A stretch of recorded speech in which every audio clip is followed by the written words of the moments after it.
नमस्कार दोस्तों, मैं हूं आपका दोस्त मुकुल और कोड अध्ययन के इस प्लेटफॉर्म पर आपका बहुत बहुत स्वागत है। फ्रेंड्स, आज जो हम सीखने वाले हैं उस टॉपिक का नाम है स्विच केस। आइए इस इंटरेस्टिंग टॉपिक पर अध्ययन करते हैं।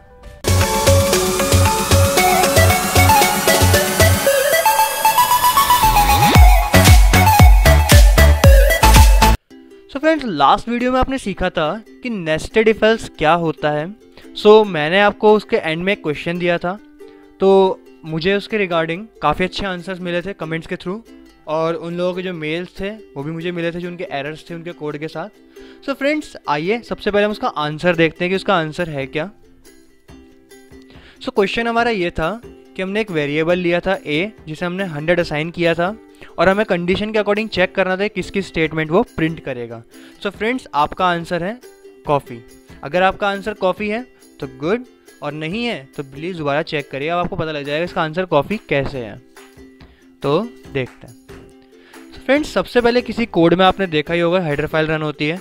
हेडर फाइल रन होने के बाद फिर आपका मेन फंक्शन कॉल होता है, और मेन फंक्शन के अंदर सबसे पहले आपको वेरिएबल का डिक्लेरेशन मिल रहा है। उस वेरिएबल में वैल्यू असाइन हो रही है जो है 100। बट इतना होने के बाद सबसे पहली कंडीशन है इफ़ की आपकी a इज़ ग्रेटर देन 10। वैसे तो फ्रेंड्स ये सारी कंडीशन ट्रू होंगी अगर आप देखेंगे, बट मैंने आपको इफ एल्स जब समझाया था लैडर इफ एल्स, तो मैंने कहा था कोई एक कंडीशन ट्रू मानी जाएगी, चाहे वो सारी ट्रू हो, जो सबसे पहले ट्रू हो जाएगी अब वही ट्रू होगी। सबसे पहले कंडीशन आपकी इफ़ चेक हो गई है, तो आप देख सकते हैं इफ़ में ट्रू होगा, तो ये आगे चेक नहीं करेगा, भले ही वो ट्रू हो फॉल्स हो डजेंट मैटर, बट वो आगे चेक नहीं करेगा। क्यों? क्योंकि कोई एक ही कंडीशन रन हो सकती है। जब ये रन हो जाएगी तो आपका कॉफ़ी स्टेटमेंट प्रिंट हो जाएगा, और कॉफ़ी प्रिंट होने के बाद वो डायरेक्ट जंप करेगा आपके मेन के आखिरी ब्रेसेस पर, और वहाँ लास्ट जंप करने के बाद ये ओवर हो जाएगा। फ्रेंड्स, ये प्रोग्राम सिर्फ इतना सा था, और इसका जो आउटपुट था वो था कॉफ़ी। आई होप आपको ये अच्छा लगा होगा, इससे आपको इंटरेस्ट आया होगा सीखने में। फ्रेंड्स, इसी तरह आपको नए क्वेश्चंस मिलते रहेंगे। इस वीडियो के एंड में भी आपको क्वेश्चन मिलेगा, तो इसे एंड तक देखना। और अगर आप इस चैनल पर नए हैं तो फ्रेंड्स लाइक सब्सक्राइब कीजिए और शेयर जरूर कीजिए अपने फ्रेंड्स के साथ में, ताकि वो भी आपके साथ इसे सीख सकें, और आप एक दूसरे के साथ क्वेश्चन शेयर करके, इन्फॉर्मेशन शेयर करके हम लोगों के साथ अपने डाउट्स क्लियर कर सकें। फ्रेंड्स, आइए आगे बढ़ते हैं आज के टॉपिक पर। तो आज का टॉपिक है हमारा switch case statement. Switch case statement होता क्या है, सबसे पहला क्वेश्चन यही होता है। फ्रेंड्स, स्विच केस एक ऐसा स्टेटमेंट है जो आपको मल्टी वे कंट्रोल देता है। Multi way control in the sense, एक सिचुएशन में कई सारी चॉइसेस को आप विजिट कर सकते हैं। लाइक हाउ, जैसे आपको किसी बच्चे का आपको एज अजम्पशन लेना है, और आप स्टार्टिंग करते हैं किसी एक रैंडम नंबर से। लाइक वो आपको छोटा दिखता है तो आपने बोला कि 10 ईयर्स ओल्ड। आप जब एजम्पशन लेंगे तो आप कई सारे ऑप्शंस पर जंप करेंगे, लाइक 10, 11, 12, 13 अप टू जब आप उसे बोलेंगे, जब तक वो आपको बच्चा रिप्लाई नहीं देता है कि हाँ सर मेरी एज यही है। आपको ये एजम्पशन तब तक लेना है जब तक आपको वहाँ से आउटपुट ये ना मिले yes my age is this. जैसे ही आपको वो एज मिलेगी आप क्या करेंगे? रुक जाएंगे। क्यों रुक इसलिए जाएंगे? क्योंकि आपको अपना आउटपुट मिल चुका है, और आपके लिए यही आउटपुट ज़रूरी था जब तक आप वो इनपुट वैल्यू चेक करवा रहे हैं। यहाँ पर आपका इनपुट यानी कि की क्या था? एज। आपको की फाइंड करनी थी। की क्या थी आपकी यहाँ? एज। और एज आप फाइंड कर रहे हैं किन के थ्रू? उन ऑप्शंस के थ्रू। ऑप्शंस भी आपको पता है क्या कि नंबर्स हो सकते हैं, और नंबर्स भी किस टाइप के? इंटीजर टाइप के। फ्रेंड्स, स्विच केस के अंदर हम यूज़ करने वाले हैं 3 कीवर्ड, जो तीनों कीवर्ड हैं स्विच, डिफ़ॉल्ट और केस। और इसके साथ साथ एक कीवर्ड और यूज़ होगा जो है हमारा ब्रेक। फ्रेंड्स, अब मैं आपको इसके इम्पॉर्टेंट पॉइंट्स बताता हूँ जो आपको स्विच केस यूज़ करते टाइम ध्यान रखने होते हैं। वो इम्पॉर्टेंट पॉइंट्स ये हैं कि स्विच केस एक कीवर्ड है जो एक इंटीजर वैल्यू लेता है या फिर इंटीजर एक्सप्रेशन लेता है। कैसे लेता है वो की मैं आपको आगे दिखाऊंगा जब उसका सिंटेक्स समझाऊंगा। अभी आप ये पॉइंट समझिए। और कांस्टेंट एक्सप्रेशन होनी चाहिए अगर आप केस का लेबल लेते हैं। वो इंटीजर हो सकती है या कैरेक्टर हो सकती है, बट कोई वेरिएबल नहीं होगा। आप उन्हें वैल्यूज़ को असाइन करेंगे वहाँ, लाइक जैसे मैंने एज में करी थी 10, 11, 12।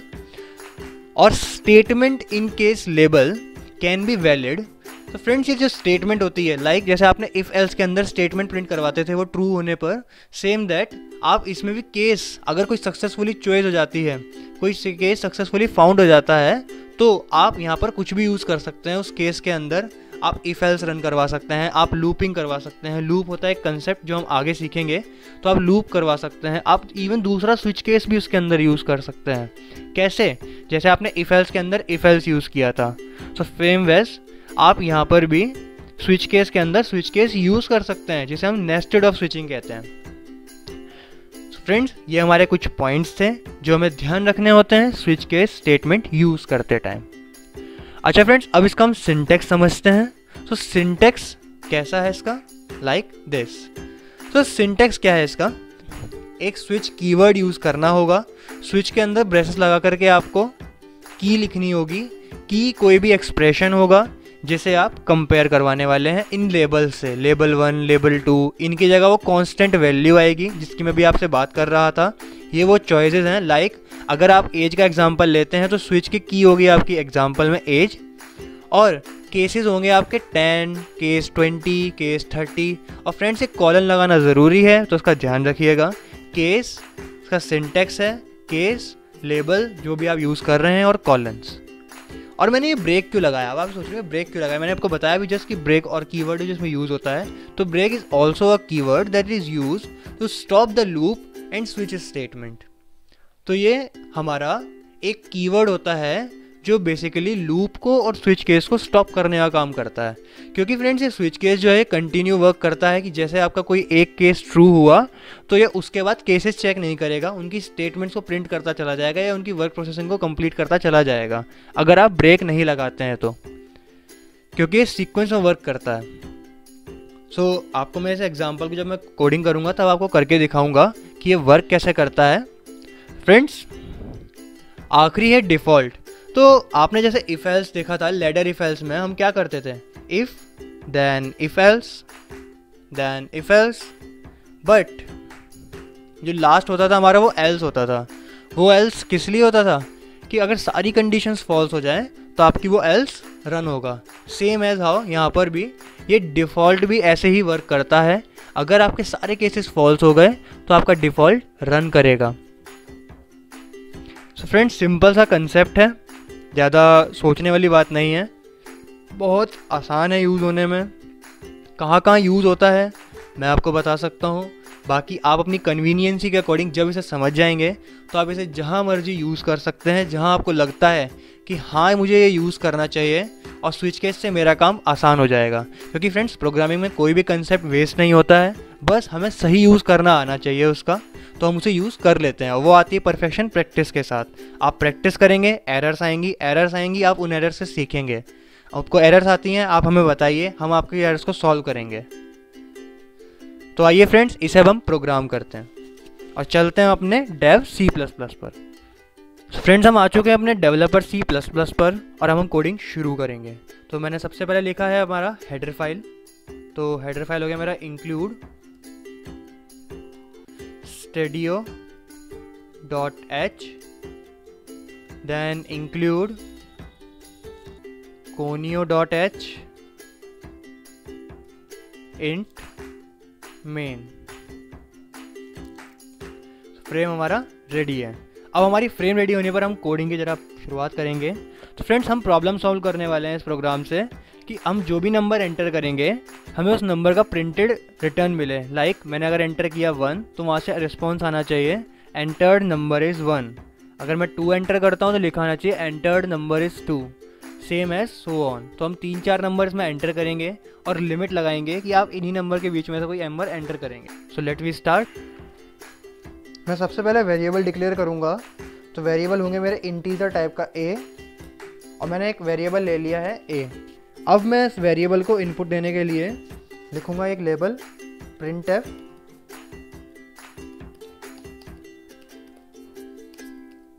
Enter the number. तो मैंने एक नंबर एंटर कर लिया है। अब मैं इसके बाद लिखूँगा इसका scanf। तो scanf मॉड्यूल d %a, और मेरा इनपुट आ चुका है।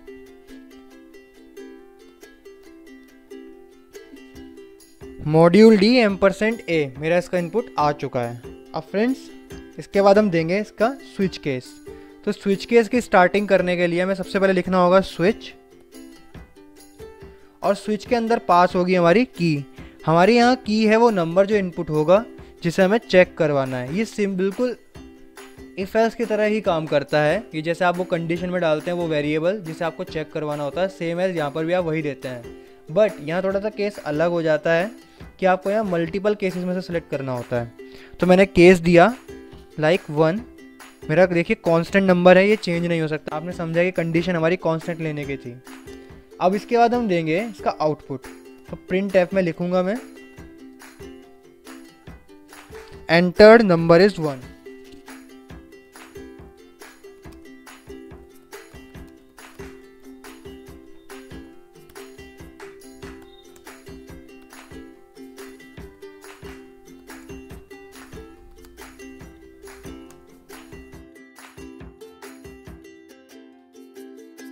अब मेरा सेकंड केस है 2, जिसमें कि एक नंबर है और नंबर को मेरे को आउटपुट मिलेगा तो वो यही मिलेगा, entered number is 2।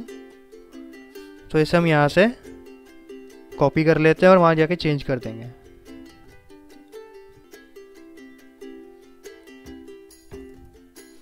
That is 2। Friends मेरा आखिरी, इसमें भी मैंने ब्रेक दिया है। आप ये ब्रेक देख सकते हैं, मैंने ब्रेक इसलिए दिया है ताकि ये यहाँ रुक जाए।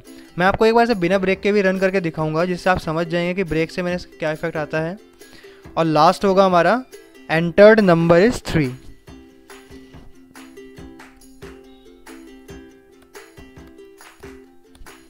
और इसका भी ब्रेक लग चुका है।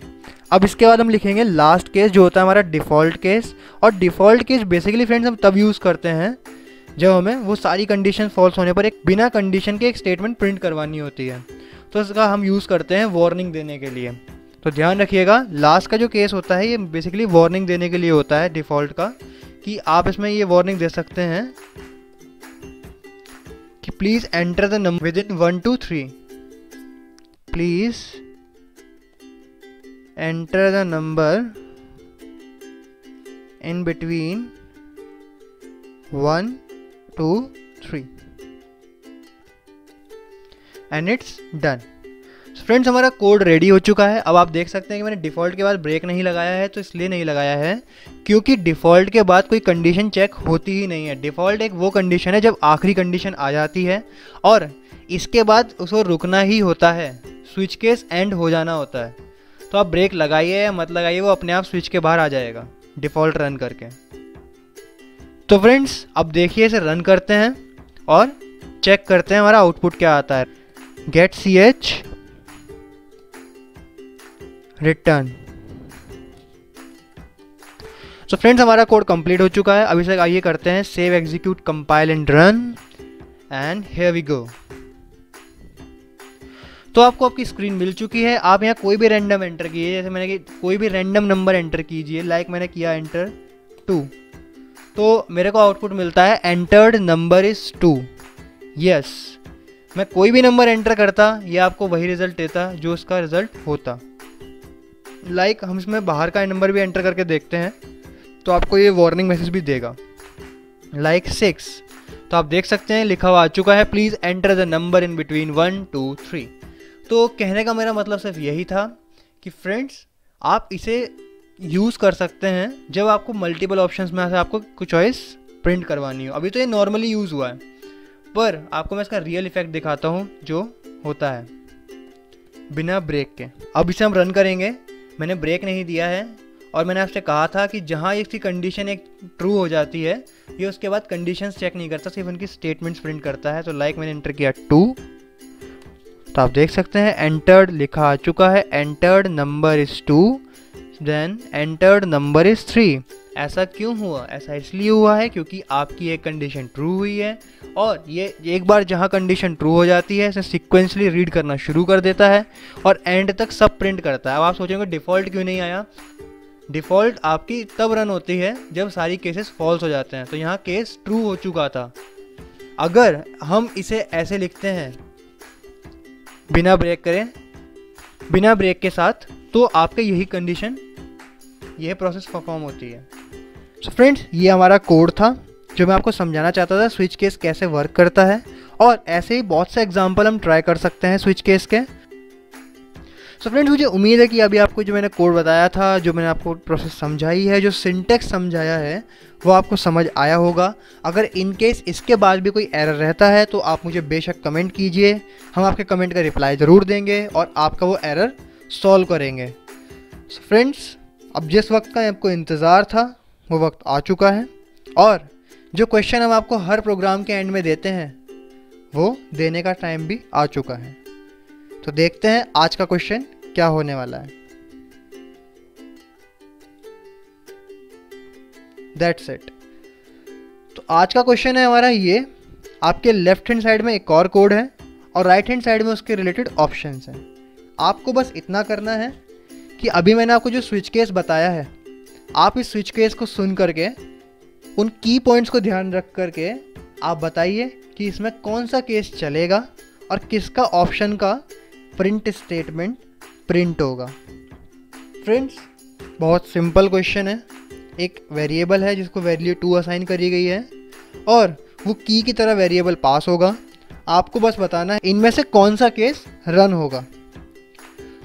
फ्रेंड्स, आप कोशिश कीजिएगा इस प्रोग्राम को कंप्लीट करने की। आपको नहीं समझ आता है आप इसे दोबारा वीडियो को देखिएगा, उसके बाद भी कोई एरर रहता है तो आप हमें कमेंट कीजिए, मेल कीजिए, whatever you want to say आप कीजिए। इससे क्या होगा, हमें आपका इंटरेक्शन मिलता रहेगा और हम जान सकेंगे कि आपको कहाँ समझ आ रहा है और कहाँ नहीं आ रहा है। सो नो डाउट फ्रेंड्स, बने रहिए, जुड़े रहिए हमारे साथ। आपने अगर सीरीज़ को फॉलो नहीं किया है तो आप पहली वीडियो से फॉलो कीजिए अगर आप बिगिनर्स हैं, बिकॉज इस वीडियो में आपको सब कुछ सीखने को मिलेगा, इन लेक्चर्स में आपको सब कुछ सीखने को मिलेगा। फ्रेंड्स, मिलते हैं एक और वीडियो में नए टॉपिक और नए ट्रिक्स के साथ। Till that, stay tuned, keep learning and stay healthy, stay safe. Thanks for watching.